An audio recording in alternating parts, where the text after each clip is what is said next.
अस्सलाम वालेकुम नाजरीन, welcome back to another episode of Gaur wa Fikr. और ये वाला एपिसोड थोड़ा सा अलग होने वाला है because I and well the entire Aligarh fraternity lost someone very special, doctor Jibrail.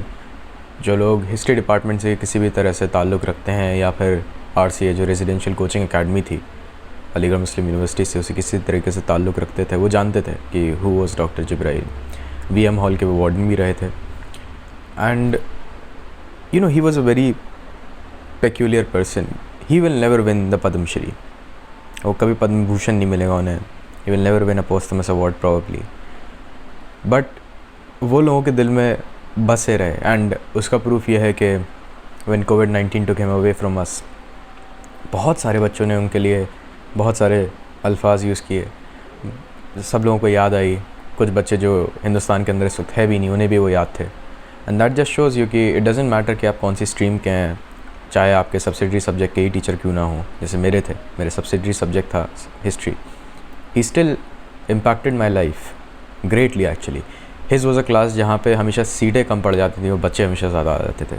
It was because he was so driven towards this subject. Modern India वो हम लोगों को पढ़ाया करते थे और बहुत ही अच्छे तरीके से उसे मॉडर्न सोशियो पॉलिटिकल सिनारियो से आके जोड़ देते थे, which is very rare for me to be interested in. Because मैं अपने पहले ईयर और सेकेंड ईयर के अंदर ज़्यादा इन्वॉल्व नहीं था जैसे सोशियोलॉजिकल थ्योरीज़ में या पॉलिटिकल साइंस के अंदर.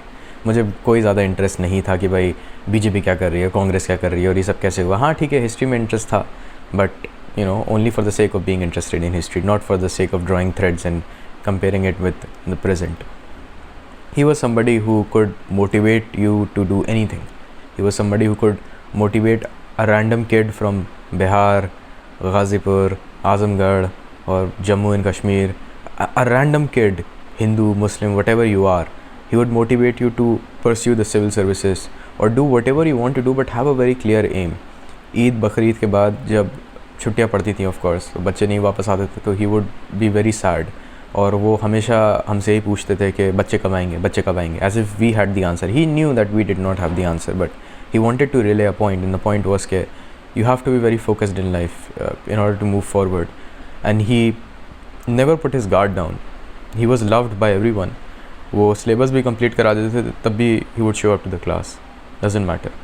Attendance लेना बिल्कुल पसंद नहीं था उन्हें.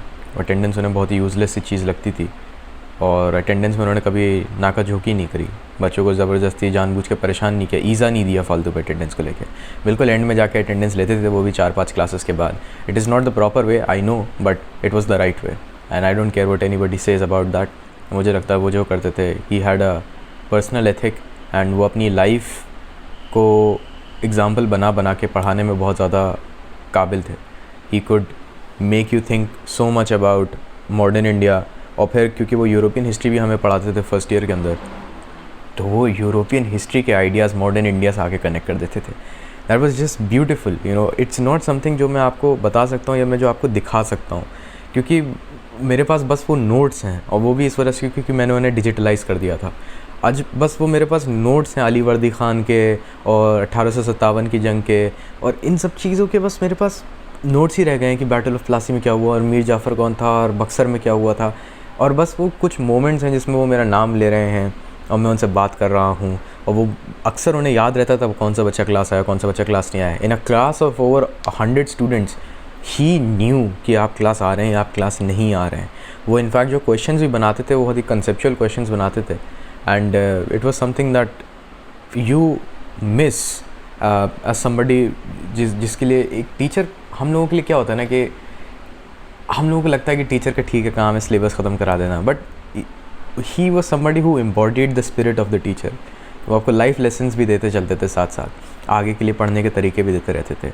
उनकी इनफैक्ट एडमिनिस्ट्रेशन से एक दो बार लड़ाइयाँ भी हुई हैं इस बात को लेके कि आप बच्चों को बेहतर हाइजीन फैसिलिटीज़ प्रोवाइड करिए, अदरवाइज़ वो पढ़ेंगे लिखेंगे कैसे, और अगर उनको IAS की स्टडी करनी भी है तो वो कैसे करेंगे.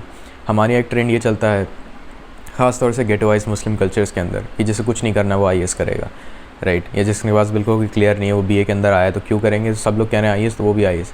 He did not like that. वो उससे बिल्कुल अगेंस्ट थे. वो कहते थे कि भाई आप लोग खुद सोचिए आपको क्या करना है and then fight for it. And he genuinely believed from within his heart कि अगर कोई बच्चा करना चाहेगा तो वो कुछ भी क्रैक कर सकता है. उनके बारे में बहुत फेमस है कि उन्होंने नास गाइड में तो काफ़ी सपोर्ट दिया ही है अपना, जिसमें उन्होंने पूरे इंडो इस्लामिक कवर कराया है। वो कभी कभी मुग़ल इंडिया उनके बारे में फ़ेमस है, RCA के अंदर वो 8-8 9-9 घंटे की क्लासेस लेके एक बार में कवर करा देते थे। सो यू नो कि he embodied the spirit of the teacher. And मैं बस सोच रहा था कि you know what did this man receive in exchange, like he's gone now, and I think that what this man received was ke he is being remembered by people जो उनके contact में नहीं थे, by people जिनसे उनका directly अब कोई राब्ता नहीं रहा, by people जो अब दूसरी फील्ड्स के अंदर हैं, but he's still being remembered, and I think that is what a good scholar is and a good academician and a good teacher is. He was both a good scholar and a good teacher. You can be a good scholar, but it's not necessary that you would be a good teacher. You can be a good teacher, but it's not necessary that you would be a good scholar. He was a rare mix of both of them. तो एक यकीन लेके चलना, एक बच्चे को इतना ज़्यादा यकीन दिला देना अपने अंदर, मोटिवेट इतना ज़्यादा कर देना कि आपके इंतकाल पे he is forced to shed tears, he is forced to make a video on YouTube, he is forced to remember you even if the person is not in India. I think that symbolizes success for any teacher, and I think he will be missed dearly. वो कभी भी he was never shy giving away information, and it's just something that I cannot process this completely because जो last conversation हुआ था, he was recommending me books. I bought a book, all right, and वो मुझसे उसी के बारे में पूछ रहे थे कि तुमने पढ़ी, तुम्हें कैसी लगी। और बहुत किस्मत की बात है कि ये किताब यहीं रखी हुई, इनफैक्ट जैन माथुर की history of the modern world 1500 to 2000 AD, and उन्होंने मुझे रिकमेंड करी थी। उन्होंने मुझे काफ़ी किताबें रिकमेंड करी थी, सतीश चंद्रा, मोहम्मद हबीब की किताबें about medieval India and everything, because he wanted me to study, not because I wanted to be a UPSC guy, but because I simply wanted to study. That was the only reason he recommended me any kind of books. So he would be missed and he would be remembered, and I believe that all of his students would carry his memory in their hearts whenever they're feeling down. They would remember कि एक teacher था जिसकी class करने के लिए बच्चे 8-8 बजे सुबह उठ के चले जाते थे MM हॉल से, जो कि बहुत ही रेयर है। पहले तो MM हॉल अलीगढ़ का, ऊपर से 8 बजे की क्लास, और उसके ऊपर सुबह की डाइनिंग पकड़ना। ओ भाई, ये तीनों चीज़ें मीट करके लोग रिक्वायरमेंट कंप्लीट करके आते थे वहाँ पे, और वो भी नहा के आना पड़ता था, वरना जिब्राइल साहब बोल देते थे भाई तुम नहा के नहीं आ रहे हो, नहा के आया करो, ठीक है, वो बहुत बड़ी आफत थी। तो ये तीनों चीज़ें हिट करके पहुँच जाना क्लास, आई थिंक दैट उसके बाद वहाँ पहुँच के he would motivate you so much. So I think that everybody would remember him and keep him in our hearts. That's all for this one, guys. I'll see you next time. Take care.